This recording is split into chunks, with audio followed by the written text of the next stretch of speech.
50 ஆண்டு காலமாக ஆண்டு கொண்டிருக்கின்ற இந்த திராவிட அரசியலில் 50 ஆண்டு காலமாக ஆளுங்கட்சி தொகுதியாக இருக்கக்கூடிய இந்த வேடசந்தூர் தொகுதியில் நாங்கள் எடுத்து வைக்கின்ற இந்த மாற்று அரசியல் என்பது அத்துணை பேருக்கும் புதுமையானது. மாற்று என்றால் உண்மையிலேயே மாற்று. நாங்கள் மாற்றத்திற்காக வந்தவர்கள். தேர்தல் அரசியலில்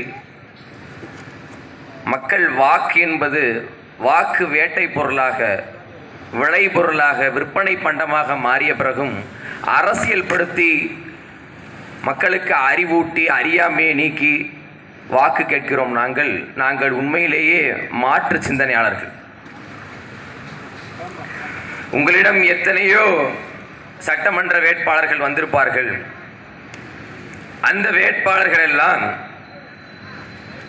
நேர்மை என்று பேசியிருப்பார்களா என்பது எனக்கு தெரியாது.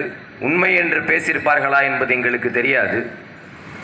பள்ளிக்கூடம் குறித்து, கல்லூரி குறித்து, மருத்துவமனை குறித்து, குடிநீர் குறித்து, சாலை குறித்து, போக்குவரத்து குறித்து, உங்கள் வாழ்க்கை குறித்து, எதிர்காலம் குறித்து, எதிர்கால சந்ததிகள் குறித்து, மண் வளம், மலை வளம், நீர் வளம், நிலவளம், காட்டு வளம், கனிம வளம் இதெல்லாம் குறித்து பேசியிருப்பார்களா? அப்படியெல்லாம் பேசினால் வாக்கு விழுமா என்பது குறித்து எங்களுக்கு தெரியாது. அதை குறித்து எந்த கவலையும் எங்களுக்கு இல்லை. வெறும் அற்ப தேர்தல் வெற்றிக்காக நாங்கள் இங்கே போட்டியிடவில்லை. அற்ப தேர்தலில் மக்களுடைய வாக்கை பெறுவதற்காக இங்கு நாங்கள் போட்டியிடவில்லை. நாங்கள் வாக்குக்கானவர்களாகவே இல்லை. நாங்கள் வாக்குக்கானவர்கள் அல்ல, உங்களின் வாழ்க்கைக்கானவர்கள், எதிர்கால தலைமுறையின் வாழ்க்கைக்கானவர்கள். நாங்கள் போகும் இடமெல்லாம் கேட்பது எங்களுக்கு வாக்களியுங்கள், எதிர்கால தலைமுறைக்கு வாழ்வழியுங்கள் என்கிற அந்த ஒற்றை வார்த்தையைத்தான். நாங்கள் வாக்குக்கானவர்கள் அல்ல, உங்கள் வாழ்க்கைக்கானவர்கள். உங்கள் வாழ்க்கையின் எதிர்காலம் குறித்து என் அன்புடன் பிறந்தார்களே எனது பெற்றோர்களே, நீங்கள் தான் சிந்திக்க வேண்டும். வாக்குக்கானவர்கள் பேசுவார்கள். நாங்கள் மாதம் 1000 ரூபாய் கொடுக்கின்ற கட்சி, பெண்களுக்கு 1000, பொங்கலுக்கு 3000, கோடை காலத்திற்கு 5000, குளிர்காலத்திற்கு ஒன்றுமில்லை. இப்படி வாக்குக்காரர்கள் பேசுவார்கள். மகளிர் உரிமை தொகை, கலைஞர் உரிமை தொகை, மாதம் 1000 தருகின்ற சின்னம் உதயசூரியன், 1,20,000 5 ஆண்டுகளில் தந்த சின்னம் உதயசூரியன், 28,000 தந்த சின்னம் உதயசூரியன், இனி மாதம் 2000 தரப்போகிற சின்னம் உதயசூரியன் என்று உங்கள் வாக்குக்கானவர்கள் பேசுவார்கள். பெண்களுக்கு 1000, பொங்கலுக்கு 3000, இது அவர்களுடைய அரசியல். அவர்கள் பேசுவார்கள். பெண்கள் பாதுகாப்பு என்று நாங்கள் பேசுவோம். ஏனென்றால் நாங்கள் வாக்குக்கானவர்கள் அல்ல, உங்கள் வாழ்க்கைக்கானவர்கள். 2 வயது குழந்தைக்கு கூட பாதுகாப்பு இல்லை. 2 வயதில் இருந்த 60 வயது கிழவி, 70 வயது கிழவிக்கு கூட இங்கே பாதுகாப்பு இல்லை. கற்பழிக்கப்படுகிறார்கள், கொன்றொழிக்கப்படுகிறார்கள். ஹாசினி என்று ஒரு தங்கச்சி சென்னை போரூரில் கற்பழிக்கப்படுறா. அவள் கற்பழிக்கப்பட்டு கொலை செய்யப்படுறா. எரிச்சு கொள்றான். அந்த எரிச்சு கொள்ற அந்த நாயை கைது செய்து வெளியிடுறான். அவன் அவங்க அம்மாவையும் கொள்றான். இது எந்த மாதிரியான ஒரு நாடு என்று பாருங்கள். உங்களிடம் வாக்கு கேட்டு வருபவர்கள் இதை பேச மாட்டார்கள்.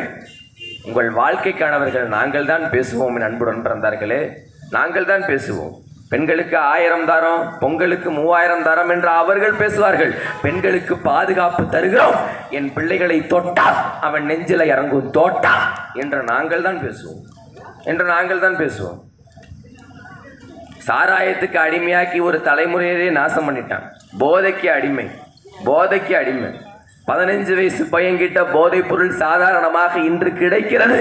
அதை தடுத்து நிறுத்துவோம் என்று உங்களிடம் வாக்கு கேட்கின்ற எவனும் பேசவில்லை. சாராயத்தால் பல உயிர்கள் போய்கொண்டிருக்கிறது. குடல் அழுகி போகுது, கல்லீரல் அழுகி போகுது. பல குடும்பங்கள் தாலி எடுத்திருக்கிறது. நான் சொல்லவில்லை, அம்மையார் கனிமொழி அவர்கள் சொல்கிறார்கள். ஸ்டாலினுடைய அன்பு மகள் அம்மையார் கனிமொழி அவர்கள் சொல்கிறார்கள்.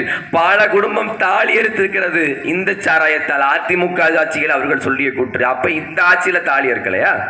உங்கள் தாலியை பற்றி அவர்களுக்கு எந்த கவலையும் இல்லை. உங்கள் தாலியை பற்றியோ, உங்களுடைய உயிரை பற்றியோ, ஆரோக்கியத்தை பற்றியோ, சீர்கெட்டு கிடக்கின்ற இந்த சட்ட ஒழுங்கை பற்றியோ, ஒழுக்கத்தை பற்றியோ, சின்ன பிள்ளைகள் எல்லாம் போதைக்கு அடிமையாய வாழ்க்கையை இழந்து கொண்டிருக்கிறார்களே, அதை பற்றியோ அவர்கள் பேச மாட்டார்கள். அவர்கள் உங்கள் வாக்குக்கானவர்கள், நாங்கள் பேசுவோம். ஏனென்றால் நாங்கள் உங்கள் வாழ்க்கைக்கானவர்கள். டாஸ்மாக மூடுவேன்னு சொல்ற ஒரு வேட்பாளரை காட்டுறாங்க. இந்த வேதசந்தூர் தொகுதியில போட்டிடுற டாஸ்மாக நான் வந்தா மூடுவேன் அப்படின்னு சொல்ற ஒரு வேட்பாளர், ஒரு கட்சி. நாங்கள் வந்தால் டாஸ்மாகை இழுத்து மூடுவோம். இதுல எந்த பிரச்சனையும் இல்லையே, டாஸ்மாக மூடுவோம், அவ்வளவுதான். சாராய கடையை மூடுவோம். எங்களுக்கு குடிக்கிறவங்க ஓட்டு வேண்டாம், நல்லா படிக்கிறவங்க ஓட்டு இருந்தா போதும். எங்களுக்கு குடிப்பவர்களின் ஓட்டு வேண்டாம், குடிமக்களின் ஓட்டு இருந்தால் போதும் என்று நாங்கள் துடிக்கிறோம். சாராய கடையை நாங்கள் இழுத்து மூடுவோம். அடிமைப்பட்டு அதிலே மீள முடியாமல் இருந்து சிக்குண்டவர்களுக்கு மாற்று ஏற்பாடாக பழம்பால் தென்னம்பாலை கொடுத்து மீட்டு எடுப்போம்.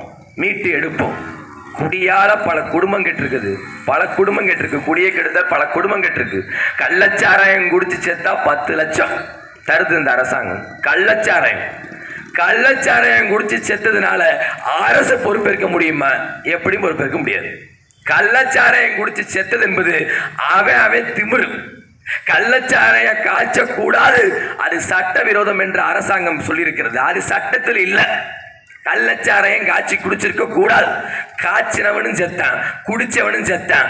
காய்ச்சினவனால குடிச்சவன் செத்தான், அவனுக்கும் 10 லட்சம், இவனுக்கும் 10 லட்சம். கேடு கட்ட அரசாங்கம் கொடுக்குது, குடிக்கிறவனுக்கு கொடுக்குது.